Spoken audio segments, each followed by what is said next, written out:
afternoon and thank you for joining us on Future TV. I'm Linda Tamim and these are today's top stories. Two Lebanese army soldiers held by Nusra Front militants appear in a video in which they're demanding the release of Roumieh prisoners. Prime Minister Tamam Slam is in Qatar to head the delegation to tackle the abduction of the soldiers and policemen from Arsal. And Prime Minister David Cameron will gather some of his top security advisors to work out a response to an online video purportedly showing the beheading of a British aid worker by Islamic State fighters. Two army soldiers held captive by Nusra Front militants have appeared in a video, speaking to their families on the phone and demanding the release of Roumieh prisoners. The two army soldiers, George Khouri and Ahmad Abbas, were shown alongside two unnamed captives from the Lebanese security and military forces in a video posted by a Nusra-affiliated Twitter account. The video kicked off with Khouri's phone call to what seems to be his father. Shortly after, the abducted soldier Ahmad Abbas was sobbing as he spoke to relatives over the phone, assuring them of his safety. Abbas called on his family to take to the streets and protest for the release of detained Islamists in Roumieh prison. At least 22 security personnel are still being held hostage, and militants are demanding the release of Islamist prisoners detained at Roumieh prison in exchange for the captives. Lebanon's government has officially announced it will reject any exchange deal, saying this would harm the state's prestige and open the door to similar acts in the future. Prime Minister Tamam Slam is in Qatar to head the delegation to tackle the abduction of the soldiers and policemen from Arsal. The premier is scheduled to meet with several Qatari officials. Qatar is overseeing negotiations between the Lebanese state and extremist groups who kidnapped the soldiers and police officers last month. Our responsibility is always there to handle the situation. But let me be very clear, those terrorist groups don't need me to explain their policy or their aims. They have spread it openly everywhere. And they have practiced it in Lebanon and elsewhere. So I don't have to explain why they are doing that. They are explaining it to everybody. And this is what made everybody conscious of the danger that they are imposing, not only on Lebanon, but on the whole region, on the whole communities of the region. And I think we all have to pause and do our best to stop the spread of this kind of terrorism. Progressive Socialist Party leader MP Walid Jumblat says the kidnapped soldiers' crisis could be resolved in a matter of days if the judiciary shows the will and holds the trials of the Islamists imprisoned in Roumieh. Jumblat said whatever the charges are in such an exceptional situation, a special session could be prepared and the trials could be finished in 3 to 4 days, adding he had been told so by one of Lebanon's top judges. Speaking during a visit to the family of kidnapped soldiers Saif Debian in Mazra'at al-Shuf, Jumblat questioned why the trials had been stalled for so long.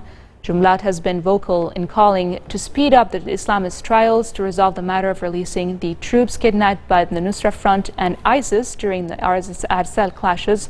He said this would allow the innocent to be acquitted and the guilty to be convicted. Foreign Minister Gebran Bassil is scheduled to attend a meeting in Paris on Monday on the situation in Iraq. Sources in France say he will hold talks in Paris with U.S. Secretary of State John Kerry to discuss the situation in Lebanon. The discussions will likely stress on the need for Lebanon to stage the presidential elections and end the vacuum in the country's top Christian post. The international conference in Paris, which will gather some 20 countries from the anti-Islamic State coalition, will seek to divide up the roles between nations with often diverging interests.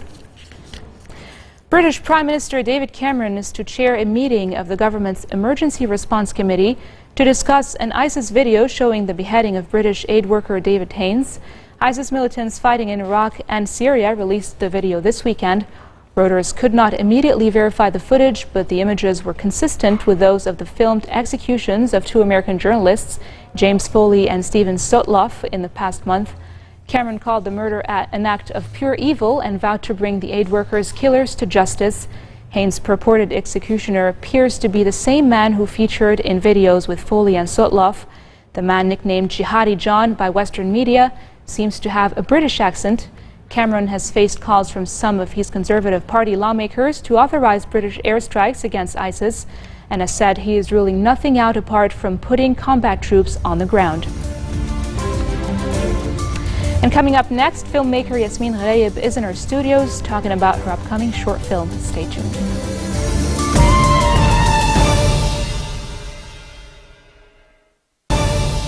On to you, Yumna, for the exclusive. Thank you, Linda. We have the pleasure to welcome Yasmin Ghraib in our studios today. She's a filmmaker and a writer, and she's working on her upcoming short film entitled Amal. The script was developed at the Cinephilia Production Screenwriting Lab for Shorts in 2013, where it was awarded the Best Screenplay Award by a selection committee in New York. The story tackles the themes of domestic violence and marital rape. Welcome, Yasmin. Thank you, Yumna. Amal, you've named it, if our audience doesn't know, means hope in Arabic. Exactly. And you said that you were inspired by thousands of cases of abuse that happen in Lebanon every day. You also worked with the NGO Kafa, which is also aiming to end domestic violence against women. Can you tell me why Amal? Of course. So it all started when I discovered all these cases through the media, because as you know, Kafa Association was very much involved in the media, and it displayed all these cases and it put them to life when they were all very secret and buried underground. And so I was very fascinated by these stories, and they haunted me when I read them. So I started digging more into them. I went to Kafa and organization. I talked with people there. Were you able to speak to victims of these kinds of abuses? Yes, I was. And this was even a more interesting approach, and it was a journey of discovery, actually, of what these women went through. And I wanted to understand better who were these women, and who was this man that was so barbarian, that was able to... Yeah, it's very barbaric, it's exactly. Right, and like you mentioned when we were talking earlier, it's a taboo in society to speak about it. Exactly. We're actually seeing pictures of your campaign. This is a campaign that you're doing for your movie to basically raise, along with Kafa. Can you tell me a little bit about it? Of course. So this campaign was done on Zumal. It is a competition for filmmakers across the Middle East region. It's called the Arab Must-See Film Challenge. And it was done actually in order to raise awareness about domestic violence mainly, and also as a means of exposure to the movie prior to its production. So we are planning to shoot the movie in October, and in order to do so, we already have secured funds from Cinephilia Production House through the award, and we are planning to complement this with some funds raised by Zumal. We will get to the more information at the end of the interview. Yes. What I want to know is that you chose domestic violence and marital rape, which is, like we said, it's a taboo story. You also wrote the script. Exactly. And it's, you direct and you write, and they're both very difficult tasks to take on. Exactly. Can you, and this is not the first movie that you write or you direct either, can you tell me what do you think it takes to write a successful screenplay? Of course. Other than passion, because I could tell you're very passionate about this, but other than passion, tell me. I think that it takes a lot of research, first and foremost, because especially for this kind of topic, you need to do extensive research, talk with people who went through it, and especially survivors, the victims and the survivors of this issue. And this was a very interesting process, because when I talked with a few of these women, I understood really that there was a pattern that was recurrent, and especially in terms of the personality of these two characters. The woman tends to victimize itself and fall into a vicious cycle of silence, and she tends to become even though she can be very educated, and according to CAFA, it can arrive to anyone. It can happen to so any education women doesn't have anything to do with whether or not a woman is abused. Irrespective of her social background, her educational background, it could target anyone. And this was what was very surprising. What about the men? The man is even more interesting because he tends to be someone who's extremely sociable, very nice, a sweetheart with the surrounding of the family, of her family, of his family. People love him. And in private, he tends to be someone who can overnight shift from a sweetheart to a barbaric monster. So schizophrenic, really. It's a duality. It's a dual personality, exactly. Do you feel like by making this movie, do you feel? Yes. You know, I know you're dedicating it to all these women that are going through these forms of abuses in Lebanon. In the last year alone, there have been 3 cases. I don't know if our audience is aware. 3 cases of women that have died because of domestic violence. Do you feel by doing this for you, because I know you were very touched by these women's stories and it really was a hard journey for you.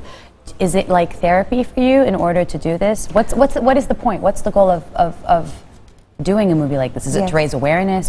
What is it? The main objective of this movie is to raise awareness about this. CAFA has already done a wonderful job in this during its campaign in order to pass a law for again to protect these women.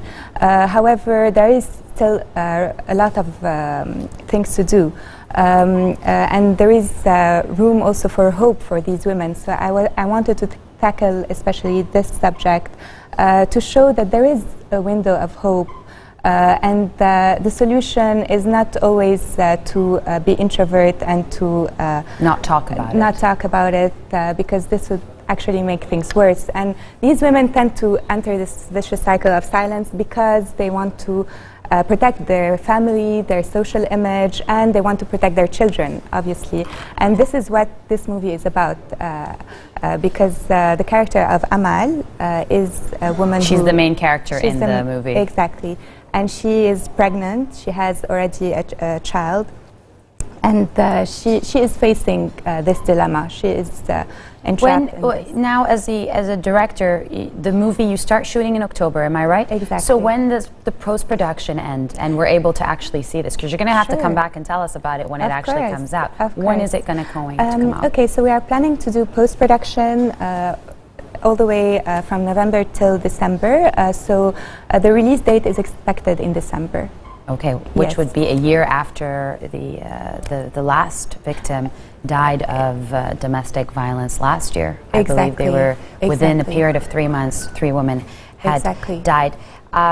We just want to talk about Zumal one last time. We're going to ask our audience for more information. You can visit the title on our screen. It's www.zoomal, that's ZOOMAL.com/P/2364.